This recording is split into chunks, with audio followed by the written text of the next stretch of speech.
Hey everyone, I'm Victor Dwyer with Pirawna, and this is the Failures and Wins podcast, where we get the latest people and we talk about their failures, the wins they went through, and then we're going to go into a little bit on how to grow a CPG brand and really make it successful. Today we have Brian on. Brian, thank you so much for joining today. Thanks for having me, Victor. Yeah, love to get a little bit of an intro about where how you got into e-commerce, where how did you get into I call it an e-commerce mess is what I normally call it. How did you get into all this? Sure. The story goes back actually now, technically about 17 years or so. Wow. Um, my best friend and I, David Zinn, we did a gap year program between high school and college in Jerusalem, and we became fast friends. We bonded over our mutual passion for regional cuisine, and we also, we were both, we both had deferred admission to college. We knew we were going back to the U.S. and going to business school for Mhm. undergrad, and we went to different schools, but we stayed, very closely in touch and remained close friends. After college, he actually went on to start a food business. He got into the food industry, and I took a very different path. I was working in finance and consulting, and he was in Los Angeles, in the food industry, and our paths seemed to be diverging. And then in 2013, I actually moved back to Jerusalem, and while I was, when I first got to the area, I sort of rediscovered the local cuisine, and one thing really stood out to me, and that was the prominence of dates in the regional cuisine, just how prominent it was, specifically date syrup.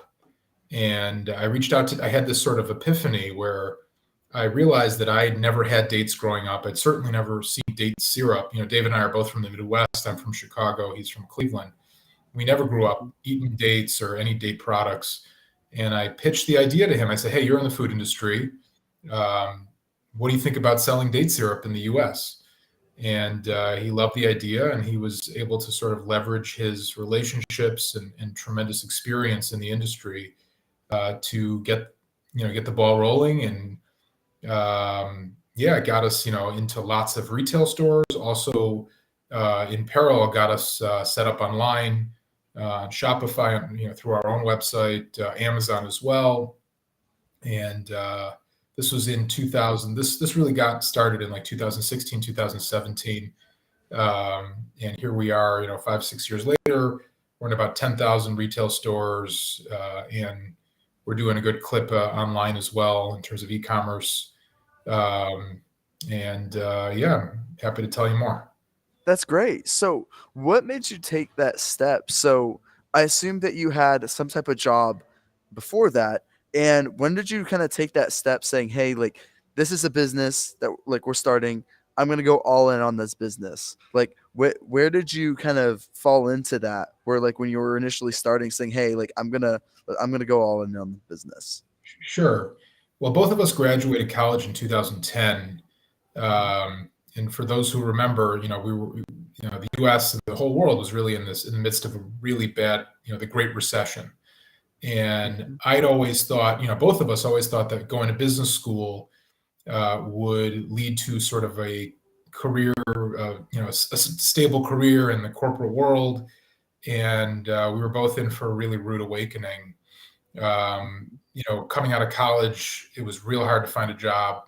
And even once I found a job, I finally found a job that was a good fit in New York, where I've been living. And I brought that job with me. I was working remotely before it was fashionable from my apartment.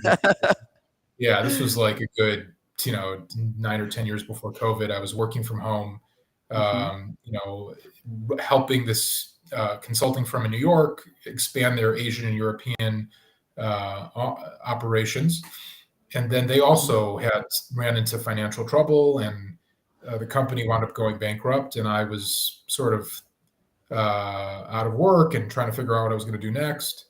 I bounced around in the Israeli tech scene. I worked in Tel Aviv for a while, but it felt very sort of transitory. I knew that wasn't going to be what my long term plan, And this idea, I think sometimes when your back is against the wall, when you're in sort of this tumultuous period, it forces you to sort of be creative. You start thinking, you know, uh, I also, I had put a lot of faith in sort of the corporate world and thinking that Mhm. like, staking my future and my career to the corporate world and seeing how unstable it was, and how I was hitching my wagon to all these different companies and that were not stable in an economy that wasn't stable. I was like, you know what?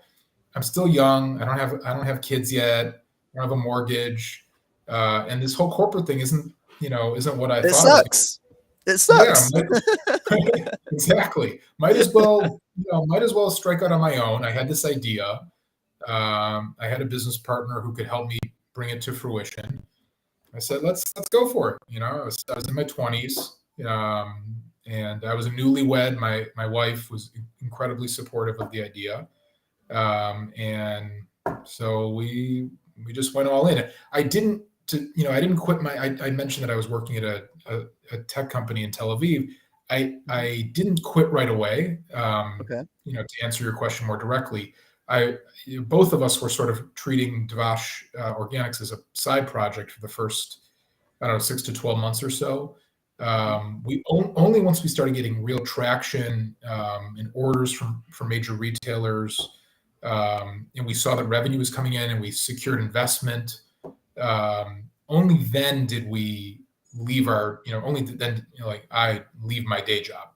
Mhm. I still didn't have a salary yet.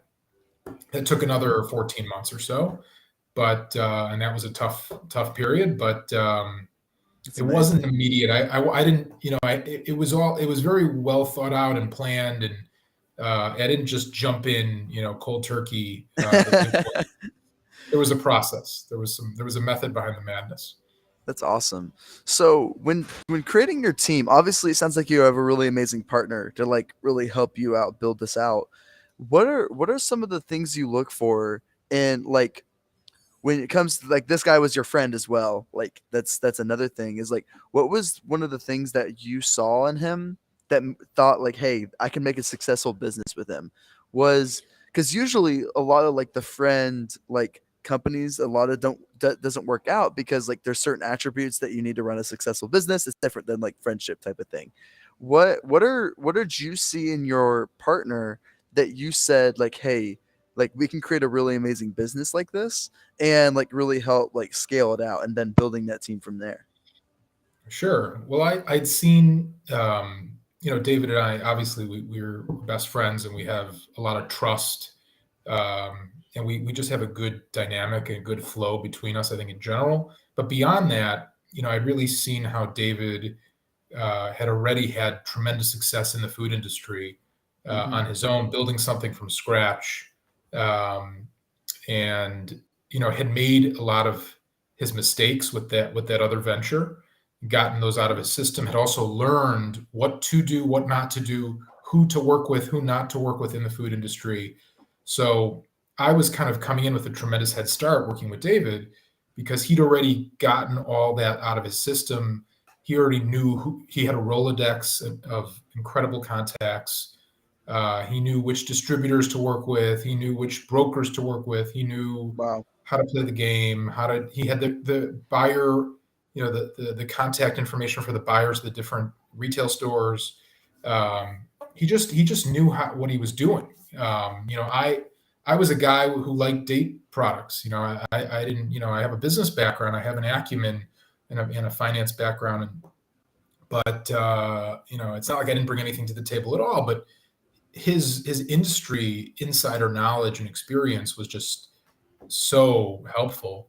Yeah, And 100%. getting What would you say is like your like specialty within the business? Is it the finance side?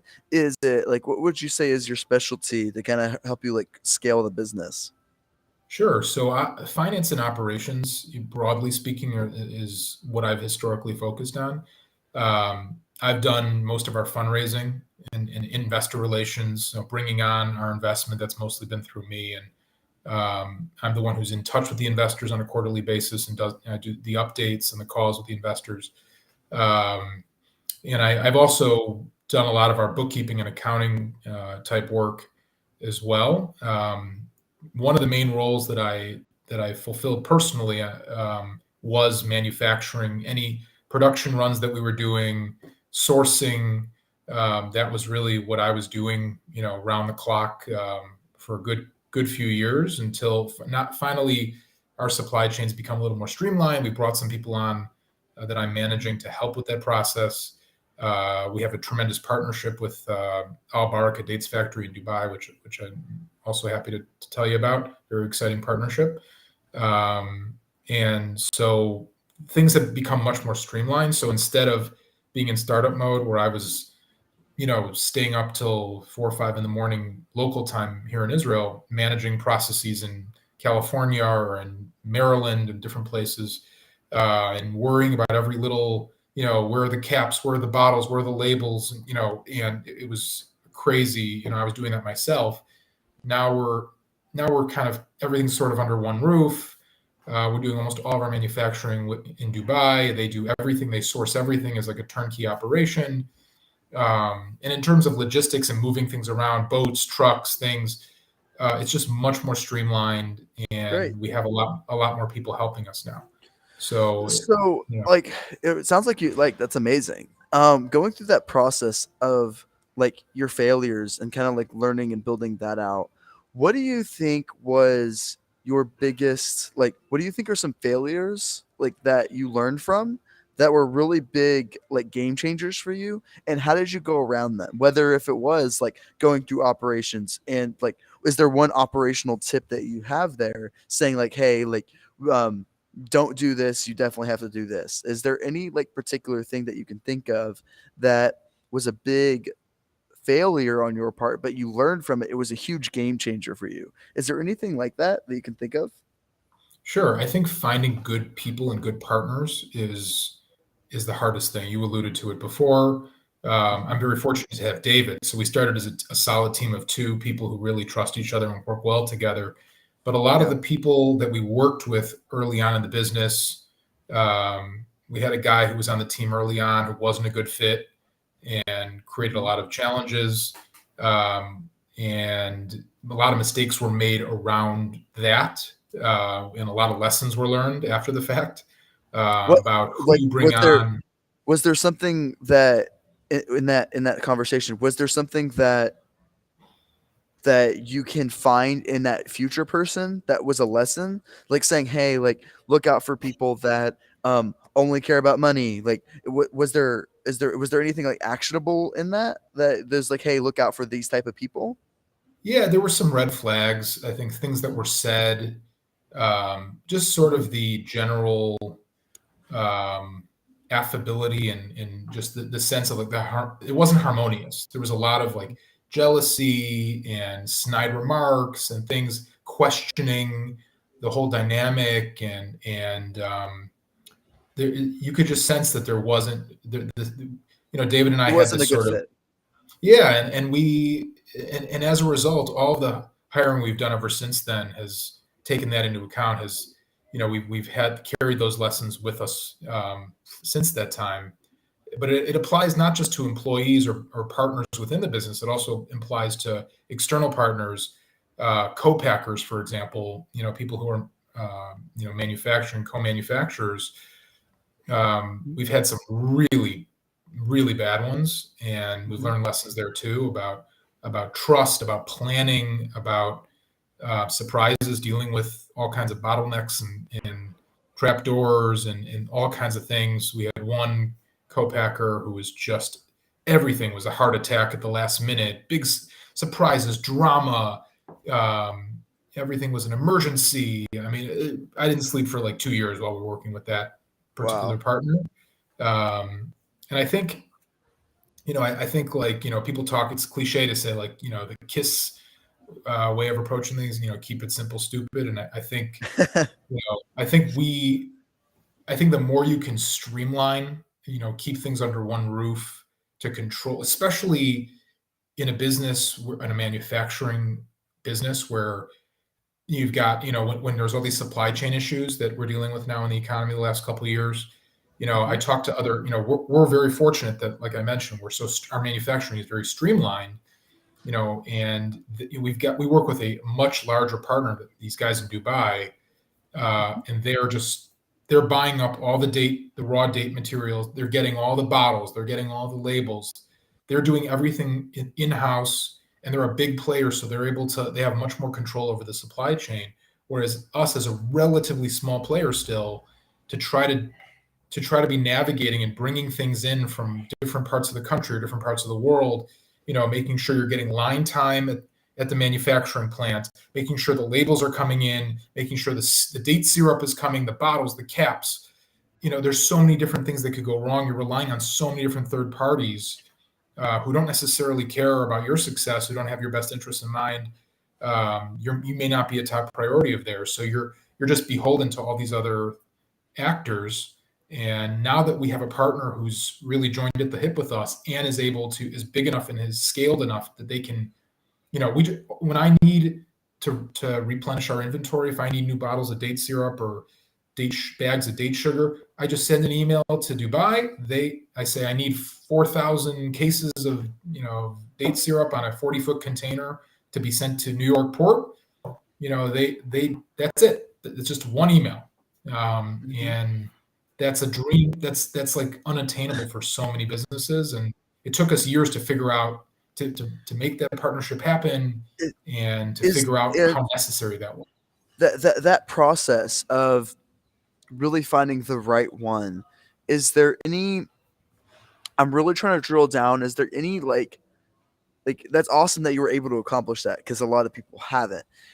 How did you go through the previous partners? Is there a faster way to vet, for example, of certain questions you can ask them that, like, hey, like, what scale are you at? How many employees do you have? Do you have time for this? Like, are there certain questions that you go through that you vet these partners, like supplier partners, whatever it may be, um, to find that right person? Is there something that you go through to really say, hey, like, this is a good fit? Hey, this is not a good fit? I think it's hard. I think it's important to talk to other clients, former clients, try to dig a little bit to see, like, who am I really working with, what kind of experience have people had. Because if you dig enough, as it turns out, that the one we had a bad experience with, without divulging too much information, since working with them, we've discovered close to a dozen other companies like our small food businesses that had horrible experiences with this exact manufacturer, and some of them are involved in lawsuits with this manufacturer. And we should have just, if we would have just sort of done a little digging and talked to some of these people, we never would have touched this manufacturer with a 10-foot pole. Um, and but like many small businesses, they had a good facility. Like we were, the price was right. Um, they seemed to have an impressive facility, and they said they could do the job. That's the other thing, is you have to be careful of, sometimes the cheapest option winds up being the most expensive option, and you just have to make sure, these guys were the cheapest on a per unit basis. And compared to a lot of the other manufacturers we work with, but we did the math, and we there were so many added charges and surprises and things that weren't in the contract, and that it wound up being more expensive per unit, Wow. when all was said and done. So I think you really got to vet. You got to ask the right questions. You got to talk to people that have actually worked with them. Try to find people that have had negative experiences. I think you have to be careful. Especially in a manufacturing. I mean, these guys are you're relying on them to make your product. Unless you own your own facility, which most young businesses can't do, or don't want to do for various reasons. So many young food businesses are relying on co-manufacturers, and finding a good one, is really hard. I think if you can find a turnkey operation that's competitive in terms of price, we really are so happy, because it took us a long time to, like, to even, we were California. We, like, everything was, the dates originally came from California, and this is another tip, I guess, is be flexible. Don't be, a lot of times you conceive of a company, you have an idea, and you're sort of married to that idea, and you have to, I think, being willing to pivot when something's just not working. Like, we were sourcing our dates from California, and we were doing the bottling of the syrup in California. And so we were like really playing up how we were a California company. We made ads around the fact. We made T-shirts that said California. Everything was LA, local. And then we realized that we couldn't afford to keep running the business manufacturing in California or using California date products, because California is not a cheap So place to do expensive. business. Yeah. So, Yeah. but it took us a while to be like, wait a minute, do we want to leave? Do we want to start moving things out of California? We really branded ourselves around being a California business, um, but we had to pivot, and then we moved the entire operation outside of the U.S., which was, I mean, that took a couple of years, but like we realized that like if we want to do this right, we gotta, and we were hesitant. We're like, I think like people have a hometown bias. If you're an American business, you have this, you want to make things American, you want to keep things local, you trust people, who are near you. And it takes a certain amount of trust to say, you know what, I'm going to send this overseas to people I've never met, a place that I may never see. But it seemed right. They seem to have everything, their ducks in a row, and it's the best decision we ever made. That's amazing. That's amazing. Yeah, that's a huge, huge pivot from your brand. And like if you didn't make that pivot, that would have been a really big, because especially with the cost of goods with inflation now, if you thought it was bad back then, imagine with inflation and cost of goods rising up now, it'd be in a really, really tough situation with all the inflation going on right now. So that's really amazing you were able to pivot, even though that was against technically your brand. That's really amazing that you were able to make that change and really find like something that is a good opportunity for you guys at least. Yeah, I mean, we were just, once we sort of backed away from California and we realized we just can't, we just did the math. We're like, there's no way to we'll never be able to even come close to profitability. Our business was growing, but we couldn't make any progress on the bottom line, um, because it just wasn't, the dollars and cents just weren't adding up. So, but once we distanced ourselves from California and started looking abroad a little bit. And the bottom line is, in the date industry, most dates in the world come from North Africa or the Middle East. So, California has a nice little date industry, but if you really want to go where the dates are and have access to a wide array of dates at different prices and different qualities, you kind of got to go to the Middle East and North Africa. There's really no other option, just in terms of the climate where dates are grown. And once we sort of opened our minds to that, uh, we started looking. We're like, wow, there's some really serious players here that can do what we need, and also can actually manufacture them. They can source the date syrup and actually manufacture, and they could do it for a third of the price that we were doing in California, all in. So when we started, I mean, it was revolutionary. For all of a sudden, we're pressing a button, we're sending an email, and the product is being made in Dubai. It's going on a boat, and it's getting into the port in the U.S., ready to go on shelf. I mean, it was like, it was so revolutionary. It was just A to Z. Uh, and then about 2 years ago at this point, they saw that these guys in Dubai, Al Baraka Dates Factory, they're the largest manufacturer of date products in the world, and they're also the biggest buyer of dates in the world. So they go Wow. around the Middle East and North Africa. They buy up dates from date Mhm. farms, and then they bring those dates to their facilities in the UAE, and then they manufacture all kinds of date products: date syrup, Cool. date paste, date sugar. And they were our supplier for a few years. They saw that our business was growing, and they approached us to invest in the business, to partner, because they're like, wow, these guys are really growing rapidly, and they wanted access to the U.S. Retail market. So it was kind of a win-win for both sides, because for us, it gave us an infusion of capital, and also just access to their incredible facilities and team, and their recipe development team, which is just incredible. I mean, we're working together. David and I are actually going to Dubai in 4 days. Wow. Yeah, it's my third trip out there, and um, we're going out there, and we're going to be working with them very closely on product development. I mean, they've made totally new products. working on different recipes for different things, different snacks, chocolate covered bites and bars and things, and date sugar and they could do, we're joined at the hip now. I mean, they're part of we're like sister companies at this point. So it's just incredible to Wow. be part of such a powerhouse like that in the date world. And, it's enabled us to sort of broaden the scope of what we're doing. Because if we were once a sweetener company or a date syrup company, now we want to be like the Coke for dates. We want to be, like when you think there's certain products like Kleenex where like they're really like, when you think of that industry or that product, that brand comes to mind. Mhm. For dates, there really is no one like that.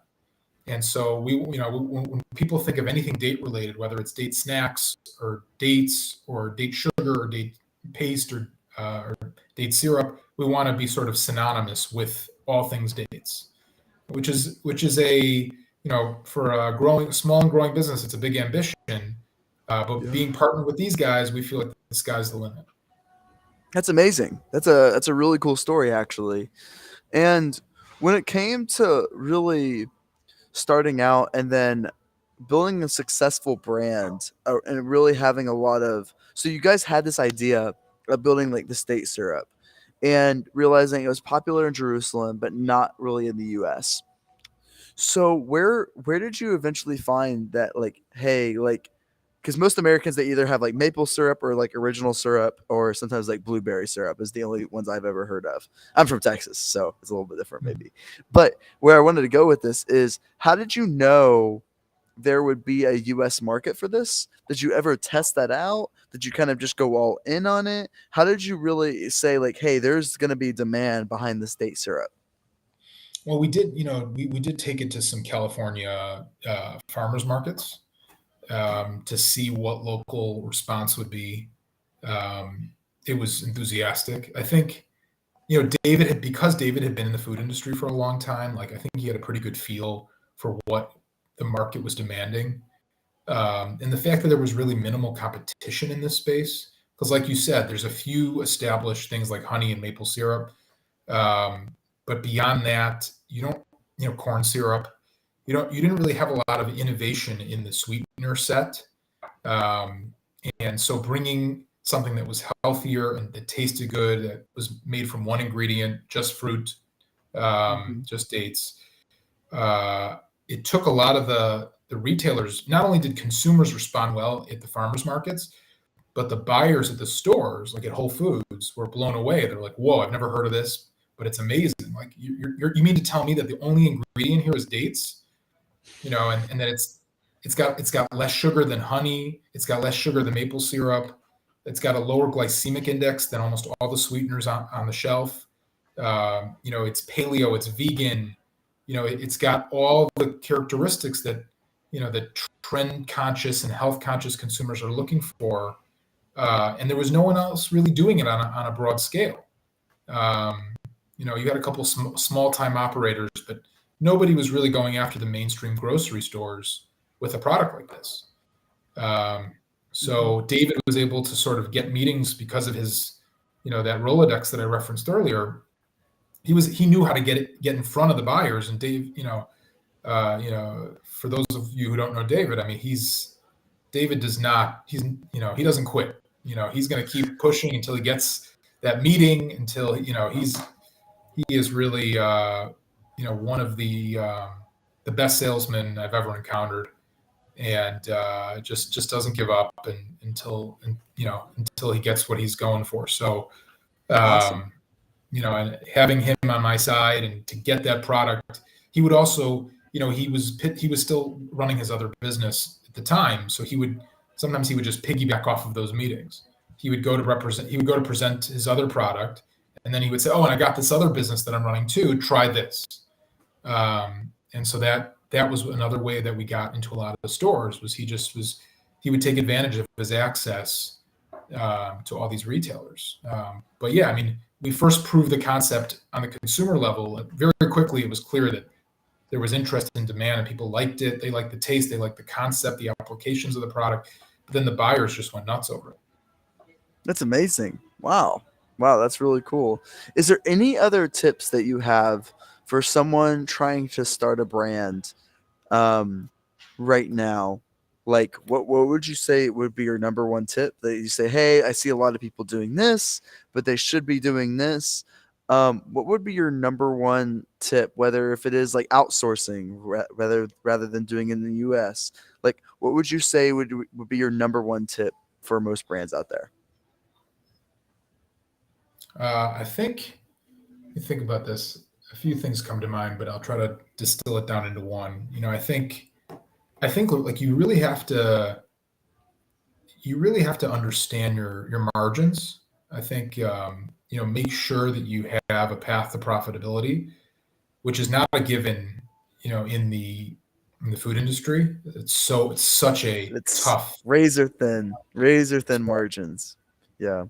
You have to sort of like think to yourself, and again, it took us a couple years to learn this lesson and to really put it into place, and it was painful along the way. Um, But like you said, a lot of people are getting crushed now because maybe they were able to pull it off before this crisis. They were able to somehow skate by. But now all of a sudden, you've got these companies who have really high burn rates and Hmm. blew through all this investment money they may have had, or maybe Yeah. didn't have, and we're losing Hmm. money hand over fist. And then all of a sudden, their costs went up, and their freight costs, their manufacturing costs, and now they're like, well, I can't raise money because no one wants to invest right now. Um, Yep. I'm out of money. The economy's struggling. My costs are through the roof. So I think you have to anticipate those problems, and I think you have to Yeah. build a financial model that, even if you're losing money in the short term, there has to be some kind of light at the end of the tunnel where you have a plan to get the business profitable. You see so many companies that just are nowhere near being profitable and don't even it's not even they're just growing top line revenue at all costs and just pouring money into marketing, taking selling products online and losing money online, which is something that is common as well if you don't plan out your margins properly, going into every retailer they could probably possibly get themselves into without any paying. It's very it's tough to say no to a big retailer. Here's an Yeah. opportunity to go to 5,000 stores at a major retailer, but then you do the math, you're like, wait, they want slotting fees, they want free fills, they want this marketing participation, they want this, these all these chargebacks through the distributors, blah blah blah. You realize, wait a minute, there's no money left. We've had to make some tough decisions and say no to some really big retailers because I'm like, and this is Hmm. part of you asked what my job is. Sometimes my job, I'm kind of the numbers guy. Sometimes it's my job to pump the brakes and say, we can't afford this. We can't do that. We just can't do it. And David's such a good salesman. He's selling to everybody. And sometimes I have to be like, wow, it's amazing that you closed the deal with retailer X, but I'm running through the numbers here and we just can't make this work financially. But it's even not for anyone, it's hard to say no to a big deal like that. But you How have to be how do you how do you structure, like when you say plan out for profitability? I love that. I love that. That's I never heard that before. How do you get to that point?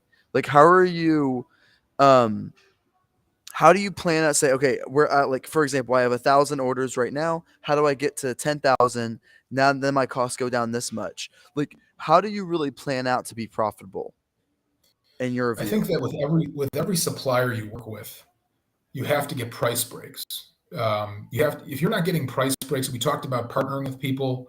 Um, I think that anybody you're working with that's selling something to you, before you enter into any kind of deal or contract with them, you have to understand from them, hey, my business is small right now, so you're giving me a bad deal.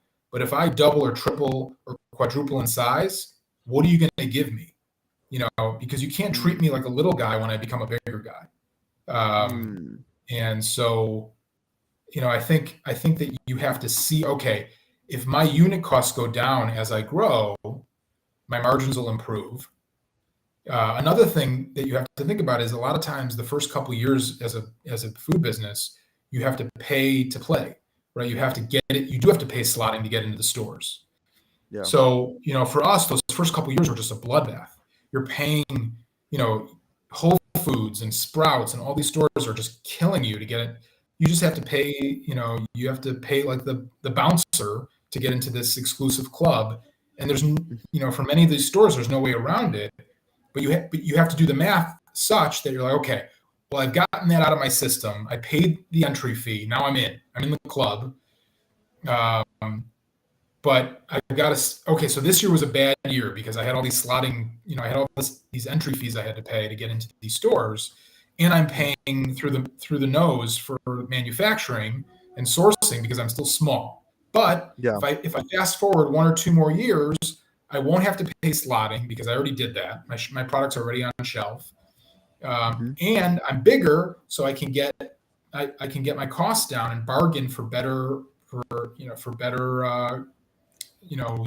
unit costs and cost of goods sold, because instead of doing 10,000 units per production run, now I'm doing 500,000, and so they're going to treat me differently, and I've already got that.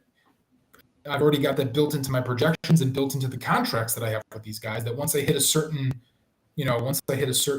quantity, they're going to give me that price break. Hmm. So So you so you it's have that built in the really, future in your contract. Wow. So it's not like it's not necessarily like, hey, this is where it might be. You already have it built in your contract yeah, I think when it comes to the pricing. we always had, we always had from the very early days, we always said, well, if we would get like 10 quotes per manufacturer. We would get like, if we did 1,000 units, 10,000 units, 100,000 units, and so on and so forth, multiples of 5, multiples of 10. Because we would say to them, we want to build a relationship with you. We understand that we're small potatoes now. You can't give us, you can't treat us like we're some, huge company, and you're dedicating 1 day of line time for our you know, I think we sent them 1 drum of date syrup, 600 or so pounds of, that's how we started. And so you're going to get pricing in accordance with your size. But at the same time, on the flip side, once we get bigger, you've got to honor that growth. You've got to respect that. And I think most of the manufacturing partners that we worked with understood that. And as we grew, they gave us better deals, also better payment terms. Once you establish, and that's another thing for a lot of young businesses, is cash flow. Yeah. You're putting all this money up to manufacture, and by the time, it takes you a long time to sell through all the goods in many cases. So you're putting all this money up, but by the time you sell through it, it could take you months. So what do you do in the meantime? How do you deal with that, sort of that gap? So another thing you have to negotiate is, as you grow, you have to say, okay, now I'm paying you upfront. When I get a little bigger, when I have more of a credit history with you, then I pay when I pick up the goods.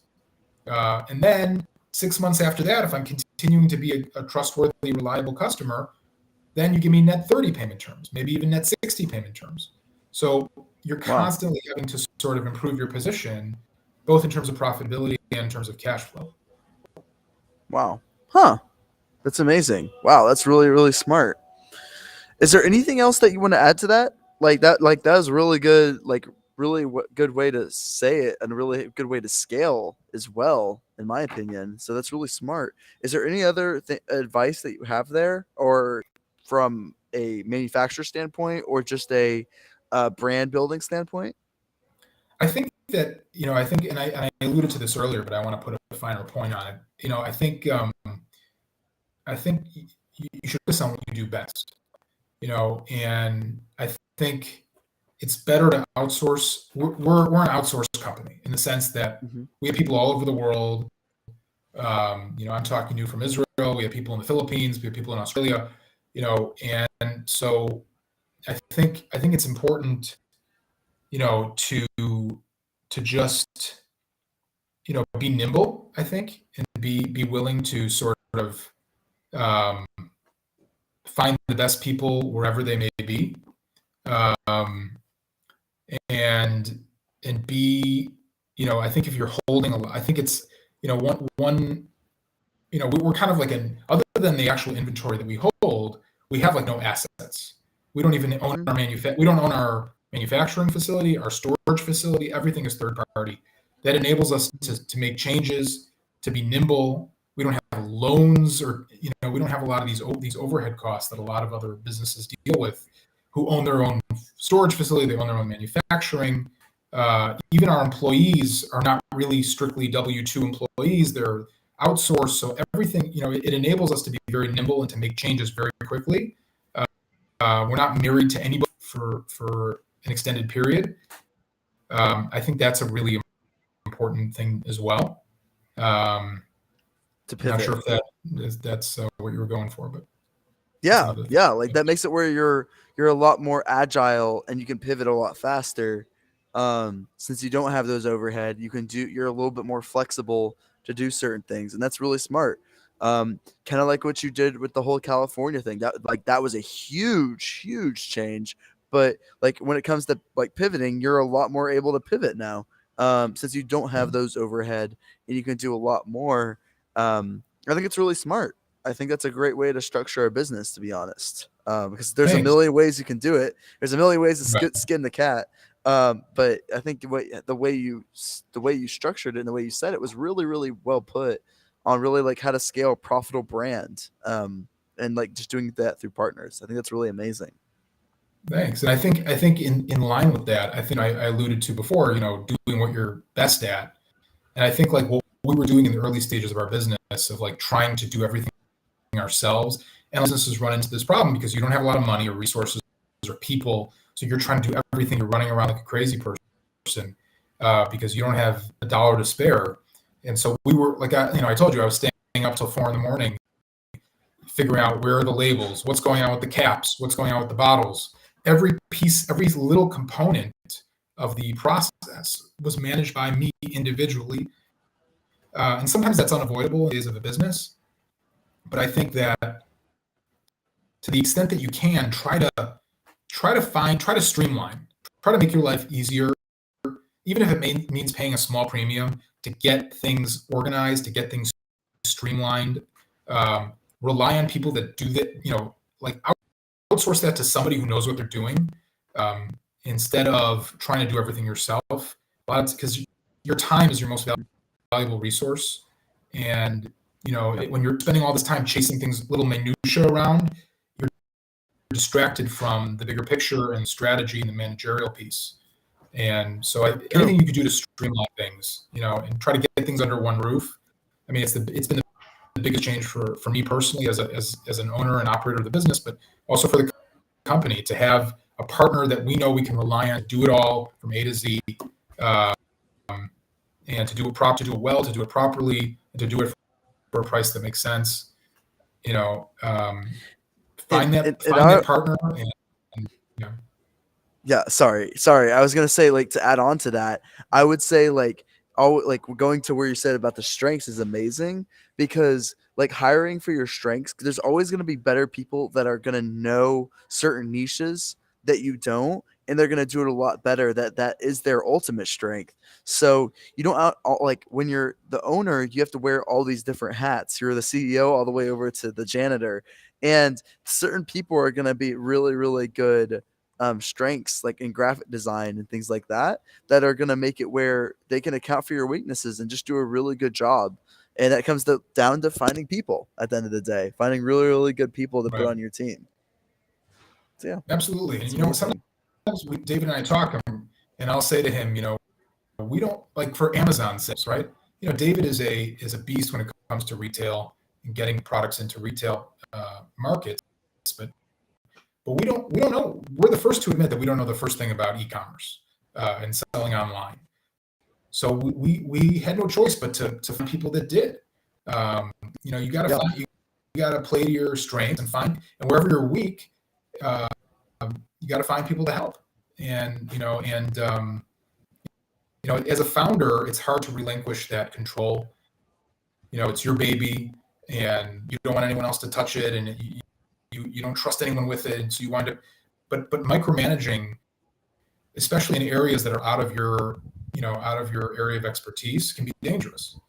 True. Sometimes it's necessary. Sometimes you have to, because you really don't have the budget for it, or you don't have the time for it. You just have to just get it done in the early days. Hmm. But you can't, as soon as you can outsource, find good people and outsource the things that you're not as good at, so you can focus on what you do best.